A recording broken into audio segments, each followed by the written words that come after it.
salaamaaleykum mbokku internetu Dakaractu ñu leen di dalalaat fii ci plateau spécial série plateau spécial yu leen Dakaractu di dëgteel ci 18 safar bi ci màggal Touba bi di remercier suñu collègue Samba Ardo Ba mi nga xam ne moo fi toogoon léegi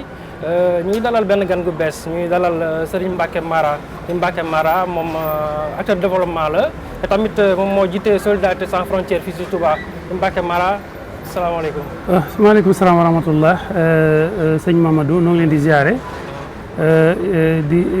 sant yàlla bu baax di julli ci yonent bi sallallahu taala alayhi wa sallam di sant sunu yaakaar tey ak ëllëg Cheikhul Khadim di ñaan sëñ Mountakha Bachir yàgg fi te wér di ñaan itam ñun ñëpp ñu paase màggalu jàmm ak salaam. Mbacké Mara ñu ngi lay jërëjëfalee si ñëw bi nga ñëw fii suñu plateau ñu commencé waxtaan bi ak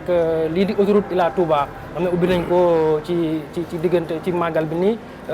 jeudi bi passé mu war ko tëj vendredi prochain Ila Touba tey yow naka nga gisee ubbi bi ñu ko ubbi nii. waaw Samba Ardo xam nga lépp loo xam ne dafay yombalal nit ñi ñu ñëw ci jàmm dellu ci jàmm ñun dañ ciy sant bu baax a baax kon noo ngi ciy sant monsieur le président de la république ci ubbi gi mu ko ubbi. ndax dana yombalal nit ñu ñëw ak jàmm ak salaam waaye nag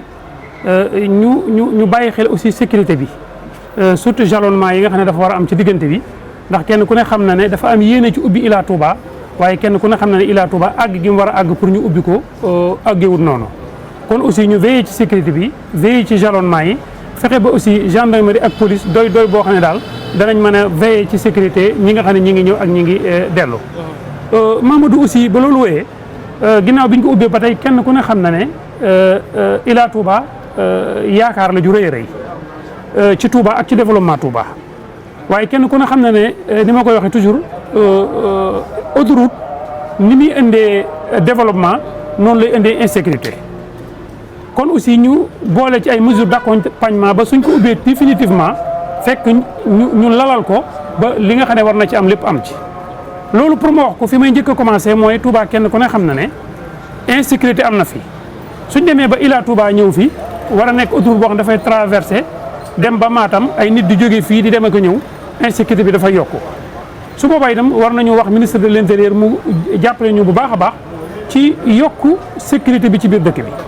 di wax itam ministre de la justice xamal ko ne ko itam Ila Touba ni muy indee développement noonu lay indee insécurité. loolu aussi dafay waral ne lii nga xam ne par exemple mooy le tribunal d'instance bi nga xam ne mi ngi nekk Mbacké nekk ci ab département di gérer presque 2 millions 3 millions de personnes am na ay tribunaux de grande instance yoo xam ne ñu ngi ci ay régions yoo xam ne gérer wuñu lu toll noonu kon ñu bàyyi xel ne diggoon nañ ñu wax ne ñu tribunal d'instance bi danañ ko def grande instance kon ñu ngi interpellé monsieur le ministre de la justice pour que mu nekk grande instance waaye nag loolu doyut mag bi nga xam ne mi ngi nekk Mbacké itam kenn ku ne xam na ne li mu war a contenir ci mbooloo su Ila Touba ñëwee dana yokku kon itam ñu ñaan ñu réfectionné ko yokku ko te yàlla musul nu ba itam mag boobee ñu bañ caa dugg suñu bokk bañ caa dugg benn julli bañ caa dugg. waaw xam naa nañ leen si waat ci wàllu sécurité bi fii ci Touba. xanaa ñëwaat ci Ila Touba tey nga ne il faut ñu yokku sécurité bi. maanaam au delà jalonnement yi lan ngay laaj xanaa peut-être ñu def ay grilles lan moo war a teg pour que accident yi bañ a bëri. waaw xam nga ñaan yàlla rek ci barkeb sëriñ bi mu musal ñii dem ak dikk waaye ñoom nañ def li ñu war a def rek ci wàllu sécurité bi daal nañ fexe ba kenn ku ne xam na ne Ila Touba moom président dafa am yéene ubbi ko ci màggal gi mais kenn ku ne xam na ne përeegut waaye nag noonu ma waxee rek nañ góorgóorlu liñ man rek le maximum possible parce que nit moom saa yu defee lim man ñëpp danañ xam ne def na lim man waaye nag nañu xam ne mbooloo mi bari boo xam ne ubbi nañ ko lëndëm na nañ ci boole daal jalonnement yu baax a baax te itam fu waay mën a nekk nga xam ne paan nga wala yu demee noonu ñu mën la fa fekk ndax itam di màggal si ba pare fanaan ci autoroute bi wala nga yendu ci itam du lu yomb yow nga xam ne lu jëm ci wàllu Touba lu la soxal la soxal la trop tey impact bu autoroute Ila Touba war a am ci économie Touba lan la ban impact la ci war a am. waaw mais xam nga mooy impact yi autoroute yëpp di am rek ndax tey Touba kenn ku ne xam na ne lu ci bari ci commerce lay fonctionner. jóge Touba ndax jóge Touba dem Dakar ci 1 heure de temps wala nga jóge Dakar ñëw Touba ci 1 heure de temps et demi 2 heures de temps loolu kenn ku ne xam ne day yombal mbir mi ndax commerçant bi war a xëy dem conteneur yi war a ñëw dafay yombal dundu waa Touba waaye nag ñu wax ñi nga xam ne ñoo war a itam doxal Ila Touba itam ñu xam ne Touba itam nag mi ngi xalaat mi ngi séentu ci Ila Touba lu dul loolu ndax Ila Touba investissement privé la investissement privé nag su amee ndax tey li tax ñu def ko Ila Touba mooy dañoo xam ne am na rentabilité moo tax ñu def ko Ila Touba kon rentabilité bi itam nag nañ fexe ba commune Touba nag fexe ba lu mu néew néew mu gis ci boppam ndax loolu mënut a ñàkk fexe ba commune Touba gis ci Ila Touba boppam pourquoi parce que ne serait-ce que pour la publicité parce que Touba aw tur la ab dëkk la ci ab gox la jëm donc Ila Touba bi rek normalement ñi nga xam ne ñoo investir ci Ila Touba war nañoo fay ci turu Ila Touba bi publicité boo xam ne nii normalement dañ koy reverser ci commune Touba donc ñoo ngi leen ci xaar bu baax a baax. nga xam nañ ne ubbiteeg Ila Touba bi mu nekk benn acte politique bu fort ah. tey président Macky Sall war dem présidentielle de février mu nekk acte politique bu fort. yow sëñ Mbacké Mara président ñëw na fi. après ubbite bi Ila Touba tase ak kii di sëñ Mountakha mu ñaan ko pour mu ñaanal ko pour mu ci élection yi mu mun ci am ndam. yow naka nga gisee ñaan boobu mu ñaan ak sëñ Mountakha tey tontu bi mu ko tontu. waaw xam nga sëñ Mountakha Bachir yàlla na fi yàgg te wér taalibe yëpp dañu am ci moom yaakaar te yaakaar ji bàyyiwuñ ba mu nekk xalifa général des mourides ñu am ko ci yaakaar ji dañ ko yàgg am ci moom sëñ Mountakha Bachir c'est un grand intellectuel. nit ku am maanaa la nit ku wóolu sëñ Touba la ku ko bëgg la ab murid sadiq la donc su ñëwee ci président ñëwee ci moom de la république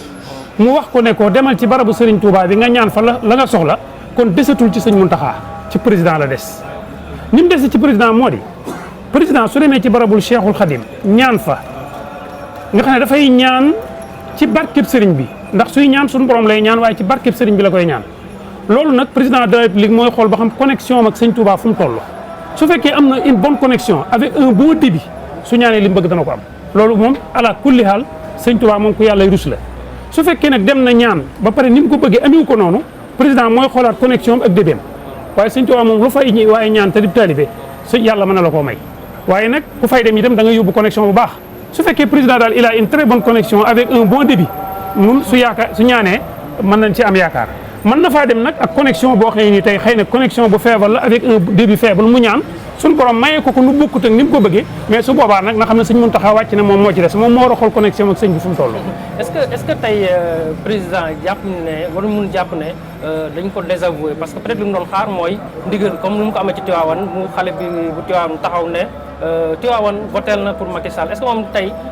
xaarul woon que sëñ Mountakha Mbacké ne Touba dina votel Macky Sall est-ce que du ndigal la doon xaar. man xaw ma sa mënu ma wax li président di xaar waaye man li ma xam mooy président daal li kenn ku nekk xam na ne investir na Touba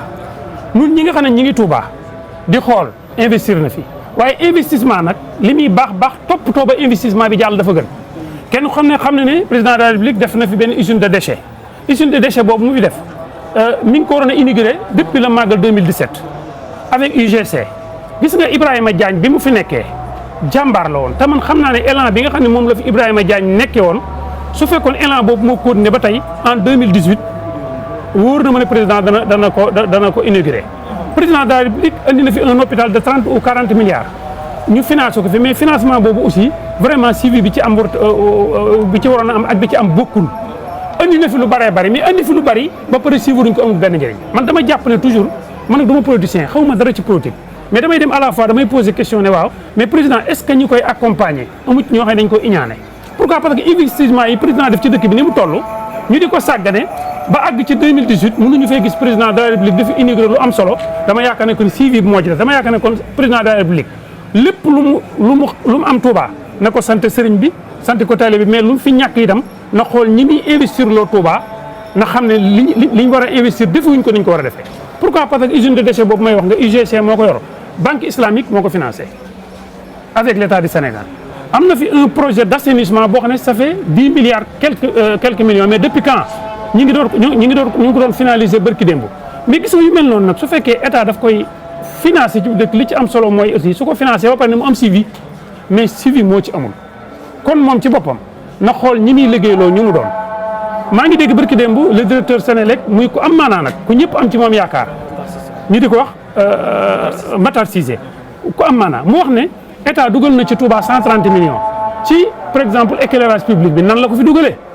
loolu lu jar a laaj la est-ce que dafa ñëw jox ko conseil communal bi wala dafa ñëw laaj leen seen xalaat wala ab investissement la boo xam ne nii Sénélec moo ko defal boppam ci Touba loolu aussi lu jar a xam la donc daal man daal président su fekkoon man sañ naa koo conseillé wala ma war koo conseillé li ma koy wax mooy li nga def Touba am na maanaa lool li nga def Touba bari na lool mais suivi bi moom wax dëgg yàlla des na loolu daal man su fekkoon gis nga nag suivi bi mu war na am su amoon du jar muy laaj ndigal ndax gis nga Touba dafa yàgg am collusion avec État depuis Blaise Diagne ak Cheikh Mamadou Moustapha ak Ngalandou Diouf ak beneen sang bu tedd ñu jóge fa ñëw ci Cheikh Mamadou Fadal waaye ci Cheikh Abdoul Ahad ñëw ba agsi fi mu am toujours mais xam nga booba lan moo doon problème bi bëgg-bëgg sëriñ bi ak bëgg-bëgg taalibe yi dañoo nekkoon benn nga xam ne sëriñ bi li mu wax moom taalibe yi moom la ñuy jëfe su ko defee dafa nekkoon benn mais nag gis nga nit ñi aussi li ñu war a xam lenn la mooy dañoo dem ba man je ne parle pas de l'État je ne parle pas de gouvernement mais je parle des gouvernants yi toujours daf ci am ñoo xam ne nii dañu bëgg dafa am lu ñu bëgg mais niñ ko bëggee mooy dañoo bëgg sëñ bii bég gis nga sëñ bi su bëggee ni mu war a bégee te taalibe yi béguñu dafay am jafe-jafe dañoo war a fexe ba sëñ bii bég taalibe yi bég gis nga su fekkee sëñ bi bég na taalibe bi bég su boobaa lay gën a yomb ci ñoom waaye gis nga sëñ bi su bëggee te taalibe bi bégul itam jafe-jafe lay indi te bu njëkk nag benn intérêt rek moo amoon mooy Touba ak sëñ Touba léegi nag su fekkee da ngaa bëgg a ñëw nag en tant que politicien bégal sëñ bi dalee sa taalibe bi suñ demee ba nga soxla taalibe bi ay jafe-jafe mën na am te itam mbett mu rëy mën na am donc daal man je pense que ne ñoom ñoo war a rectifier seen tir di def nu njëkk ña nañ daan def parce que ñun benn lañ ñun sëñ Touba rek lañ am sëriñ bi itam lu mu wax ak lu mu mën a doon ni mu ko bëgg rek lañ ko war a defee noonu waaye nag ñoom dafa am benn rôle bu ñu war a joué boo xam ne jàpp naa ne ni ñu ko war a joué wuñ ko noonu parce que gis nga képp ku fi toog fexe ba nga xam ne nii taalibe yi bég nañ soo ñëwee jëluñu sax ñu dee defal dara parce que gis nga nit ñi loo def dañ ko xam loo def ñu xam ko waaye nag gis nga su sëñ bi bégee te taalibe yi bëgg di dem loolu dafay indi jafe-jafe. soo su la déggee maanaam kon bilan président tey maye ko mu gagné fii si Touba si 2000. waaw mais dama ne la il a beaucoup investi à Touba mais c'est des investissements mal suivis léegi li gis nag xam nga ndam moom kuy gagné ku gagné moom yàlla rek moo ko xam moom daal sëriñ bi nee na ko demal ci sëriñ Touba nga ñaan li nga bëgg léegi moom connexion rek moo ci des su connexion baaxee diggante ak sëñ bi mën na am ndam su fekkee connexion bi nag c'est une mauvaise connexion avec un débit faible su boobaa mu xam ne itam nag wax dëgg yàlla moom rek moo mën a rendre compte mais sëñ Mbacké Mara mënut a rendre compte kenn mënut a rendre compte loolu moom ci président rek la dépendre léegi. d'accord sëñ Mbacké Mara ñu dellu si un peu ci màggal Touba bi ren ñu gis ne dafa am ay yu bees yu dugal coppite yu bees yu ñu dugal fii ci grande mosquée bi par exemple ay interdiction yu bëri ñu fi dugal maanaam selfie beeg yooyu ñu tere ko yow naka nga jàngatee loolu. waaw xam nga ñun grande mosquée Touba mooy suñu symbole mooy suñu lépp loo xam ne day warmal sëñ Touba ak interdiction bi fuñ ko mën a def ak kuñ ko mën a def rek ñun d'accord nañ ci parce que ñun amuñu luut sëriñ bi amuñu luut Touba amuñu luut sëñ Touba symbole bi li gën a rëy ci ñun ci àdduna mooy grande mosquée Touba ndax gis nga Touba léeg-léeg nga dégg ku ne la Touba lan mooy seen développement Touba développement bi mooy sëriñ Touba sëñ Touba jële giñ ko Cheikh Mamadou Moustapha yàlla na ko yàlla fayal andi jële njaarim andi Touba moo tax ñun ñëpp ñu dajaloo fi su ko jëlee woon fii yóbbu ko Taïf ñëpp Taïf la ñuy dem ginnaaw nag Serigne Touba mooy développement fi nga xam ne moom fi la nekk muy grande mosquée de Touba nun mooy suñ symbole nun mooy suñ symbole nun am na ci nun ñoo xam ne ñenn ñun ci ñun ñoo xam ne sax jumaa ja yebuñu ko wala suñ ko yebee itam barab bi nga xam ne fii la sëñ bi nekk yebuñu ko ndax danoo xam ne fii c'est le symbole nun foofu la suñ lépp nekk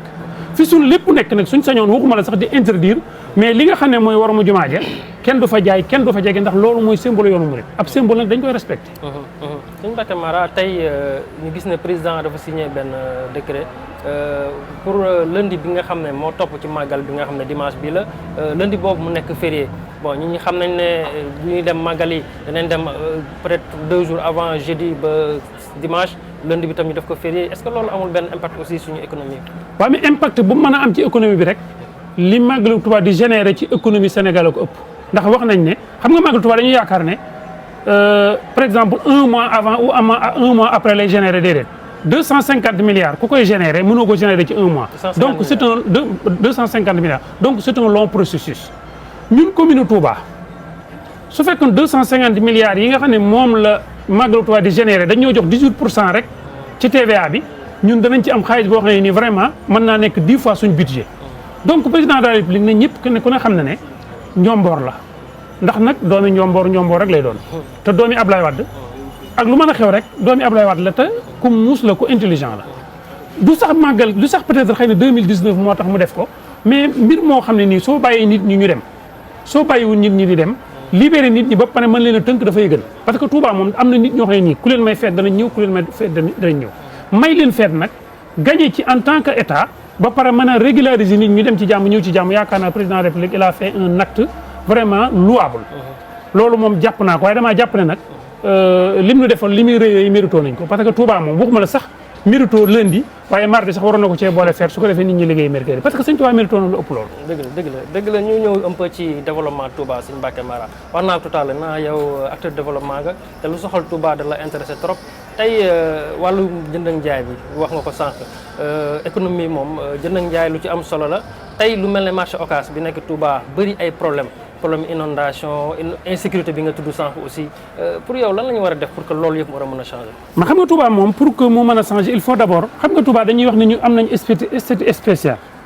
mais gis nga statut spécial boobu dañ ñu koy wax rek ñuy dem ci suñu spécial mais binduñu ko fenn Touba li ñu war a njëkk a def mooy jéem ak état bi ñu wax ci statut spécial bi ba ñu accordé na ko parce que kenn ku ne xam ne ne Touba une population qui avoisine presque 2 millions de personnes. ñu wax ne effectivement am na 1,8 million personnes kenn ku ne xam na ne dañoo war a am léegi ville de Touba avec des communes d' arrondissement su ñu amoon tey par exemple une ville de Touba plus 6 communes d' arrondissement nga xam ne commune d' arrondissement yi par exemple conseillers yi kenn ku nekk commune d' arrondissement ba nga dëkk fa ngay nekkee conseiller ñu am une ville de Touba su boobaa développement de Touba dana gën a yomb mais Touba fekk mi ngi mel ni mu mel. ñu bàyyi ko ci 1,8 million personnes yoo xam ne nii ñun noo ne 1,8 million personnes la mais état nee na 529 176 personnes lañ état nag ko muus la. pourquoi parce que lu mel ne par exemple fonds de dotation kenn ku ne xam na ne fonds de dotation yi suñ koy joxe ñu ngi koy calculer ci nombre de population bi tey Darou Khoudoss moo ëpp Fatick population Darou Khoudoss population Darou Khoudoss am na ay communes yu bari yoo xam ne mooy ëpp te communes yooyu suñuy jël fonds de dotation ñooy ëppale fopp xaalis Touba donc y a problème état aussi loolu daf ko arrangé pourquoi parce que def Touba ay communes d' arrondissement ñun arrangé nañu mais est ce que arrangé na état donc Touba bala ñoo am développement Touba il faut que ñu xajjale ko def ko ay communes d' arrondissement plus la ville de Touba tant que defuñu loolu jafe-jafe dana am dafa am leen itam loo xam ne nii damay dégg toujours ñu bari di ko wax ñu bari dañuy wax ne xalifa général bu fi nekk li nga xam ne moom la fi ay ñu ko fi jiitu bàyyi woon du ko laal mais loolu valable na waaye itam nag Serigne Saliou Mbacké yàlla na ko yàlla fayal kenn ku ne xam na ne amoon na ay projet yoo xam ne daf ko bëggoon def ko ci xolam yéene ko ko toll ne sëñ Saliou nag jàpp naa ne bàyyi na fi ay nit ñoo xam ne lu ñu wax dëgg la war nañ leen a constituer laaj leen sëñ Saliou li mu bëggoon nu mu ko bëggee woon loolu valable ci Serigne Saliou moo valable ci Serigne Abdou Lahat moo valable ci Serigne Abdou Khadre moo valable ci ñëpp dama jàpp ne war nañoo delluwaat ginnaaw xalifa yi fi jaaroon am na ñun daan waxal ñoo xam ne nii lu ñu wax dëgg la lu ñu wax mën nañ ko teg ci alxuraan ñun laaj leen ñoom it ba pare boole leen ci mbir mi ndax sëñ Saliou bëggoon na Touba ñu fexe ba defal ko kenn ku nekk am aw këyit sa kër am papier bëggoon na ko yéene woon na ko te mi ngi ci doon dox Serigne Saliou mi ngi doon def ci loo xam ne xëy na bëggoon nga ñu wax ci mu doon def ci plan d'urbanisme Touba financé woon ci xaalis bu bëree bëri tey jii plan d'urbanisme boobu nga xam ne sëñ Saliou ci la doon dox ñun yëg nañ ne le président Macky Sall investir na ci 1,4 milliard ci plan d'urbanisme mais bi mu ko investir ba pare est ce que am na suivi est ce que ki gagné woon marché bi defee na ko ni ko waa Touba bëggee est ce que bi mu ko defee ba pare état contrôle na ko parce que ndax dëppoon ak Touba wala déet jàpp ma loolu Touba war na am plan directeur d' assainissement est ce que am na ko yaa ngi ñëw tey état andi fi un financement de 11 milliards ñu war cee def ay aiguilles kenn ku ne xam ne ndoxu wanag la gis nga suñ ko saytu nañ ko war a saytoo dafay xëy ndoxu wanag yi day ànd ak ndoxu taw bi génn ci biir dëkk bi te loolu il faut ñu am un plan directeur d' assainissement mais est ce que am na loolu lépp nag ci sunu ressort la ñun bala ñu fee def dara ñu xam ko leneen li ci itam Mamadou moo di dafa bari ay travaux yoo xam ne dañ koy def Touba conseil communal bi danañ ko def ba pare duñ ci xam dara est ce que loolu jaadu na déedéet jàpp ma ne loolu jaadu na jàpp naa ne Touba liggéey bu ñu fiy liggéey ak ku mën a joxe ndigal li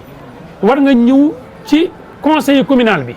ñu xool ba xam li ngay def tegu na ci yoon wala tegul ci yoon soo gisee président Macky Sall di def lu bari te mënut a feeñ li ko waral mooy dafa amul kenn ku mën a garantie investissement yi muy def parce que un bon investissement c'est bon mais une bonne garantie aussi mënu cee ñàkk kon tey ñu jàpp ne plan directeur Touba kon jot na pour ñu finaliser ko.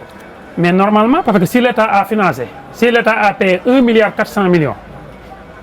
un entrepreneur gagné ko État war na rappeler entrepreneur boobu ne ko sama 1,4 milliard yi ma defoon ana plan d'urbanisme plan directeur d'urbanisme bi nga ma defal ñu xool ko ndax dëppoo na ak Touba wala di dama yaakaar loolu moo tut a ñàkk État li may wax rek mooy il finance beaucoup mais il contrôle mal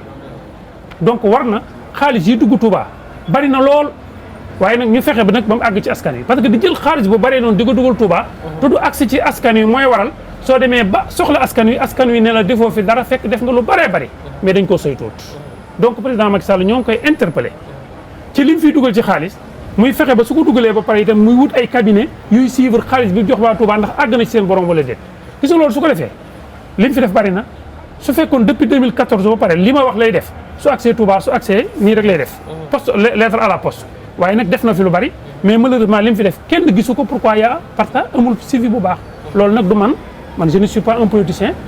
am nañ am benn honorable député boo xam ne nii xëy na suñ paree dana ñëw moom moo ma gën a branché moo ma gën a xam xaalis bi fii dugg nu mu toll mais quand même xaalis bi bari na mais le contrôle est très mal fait. waaw parce que d'accord naa ci li nga wax parce que aussi pauvreté bi fii ci Touba ñu sentir ne am na fi doole trop. waaw mais bien sûr bien sûr pourquoi parce que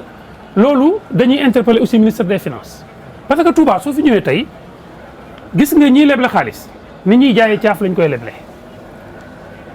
koo fi gis mi ngi ubbi di leb la xaalis non loolu warut am parce que dëkk bi dëkk bu sell la warut am usure te gis nga nit ñi suñ leen contrôler bàyyi leen ci leen neex dafay dem ba am usure surtout nag jigéen ñi am nañ ay jafe-jafe yu bare parce que xaalis jox ko jigéen baax na lool waaye jàngal ko soo ko joxee xaalis bi ni mu ciy def ba mën koo indiwaat ba pare di ci gagné dara baax na lool mais bari na jigéen ñoo xam ni saa yoo leen lebalee xaalis dañ koy sóor ci cin li lu ko waral mooy pauvreté bi li ko waral mooy ñàkk leen a jàngal ni ñuy def ak itam ministre des finances war na ñëw Touba contrôler institut financier yi fi nekk ndax li ñuy def tegu na ci yoon wala tegu ci yoon buñ ñu bàyyi Touba ab dëkk la peut-être xam na am na statut spécial buñ ñu may mais nag nañuy contrôler aussi nit ñi liñ ciy def ci dëkk bi parce que nit koo xam ne dafay ñëw par exemple jël un financement nga laaj ko ci 18% mais loolu kenn ku ne xam ne ne jaarul te mi ngi am ci dëkk bi nag te li may wax aussi lu leer laa ci am parce que man damay dox ci loolu di ci wax bis bu set nga gis jigéen joo xam ne dañ koy jël yóbbu ko police pourquoi parce que war na fay 30 000 wala 40 000 am ay jafe-jafe yu rëy mais état bu mu seetaan loolu parce que li may wax toujours rek mooy gis nga Touba état daf ko war a toppatoo ci wàllu santé toppatoo ko ci wàllu sécurité topp ko ci wàllu lépp xam nga lu war loolu gis nga Touba su fekkee toppatooñ santé bi lañ ko war a defee saa yu fi dara amee dafay embrasser réew mi parce que population bi moo bari yaa ngi fi dégg ñuy wax par exemple maladie dengue xaw ma am na xaw ma amut mais su amee mën naa dem ba indi jafe-jafe yu rëy parce que population bi donc nañ toppatoo Touba dafa war sécurité bi nga xam ne aussi moo war ci Touba nañ ko fi def ndax soo ko fi deful aussi dafa am ñeneen ñu nekk ci àll ba di def ay njaaxum ba pare di ñëw Touba di fi làqatu si loolu li ko waral mooy ñàkk a toppatoo Touba ci wàll gi nga xam ne nii loolu lañ ko war a toppatoo parce que Touba nañ ko toppatoo parce que Touba mooy c'est-à-dire Touba 2 millions de personnes du ay caaxaan fu mu dëkk da nga ci war a teg sa bët guddi ak bëccëg ndax soo ko sàgganee dem ci yeneen dëkk yi di ko toppatoo bis bu jafe-jafe amee foofu jafe-jafe boobu day embrasser réew mi loolu mooy problème bi. d'accord sëñ Mbacké Mara ñu lay gërëm bu baax. ci waaw Mamadou maa ngi leen di gërëm. di leen sant. ndax Dakaractu saa yu ñëwee rek. xelam dana nekk ci man. donc maa ngi gërëm seen représentant bi fi nekk muy Moustapha Mbaye. Samba Arda moom tur yi daf maa neex. vraiment moom it maa ngi koy gërëm di la gërëm. di la xamal daal nun daal fu ñu wooyee ci wax ci Touba rek amuñu jot nag parce que kenn ku ne xam na ne màggal. le lendemain di màggal kenn amul jot waaye yéen fu ngeen nu wooyee dinañ ñëw parce que xam nañ ne ñu nu Touba ñore noonu leen Touba ñore kon nag yàlla mi nga xam ne mooy dimbali yàlla nu yàlla bool dimbali ci barke Cheikhul Khadim Cheikh Mountakha itam Bassirou yàlla na fi yàgg tawee amiin yaa rabbi baax na jërëjëf mbokk internet Dakaractu xanaa ñu wax leen ne seen série plateau spécial dafay continuer sama collègue bi di Bamba Diagne moom mooy ñëw dalal fii kii di honorable député Sadaga à tout à l'heure merci في كل زار وفي سفر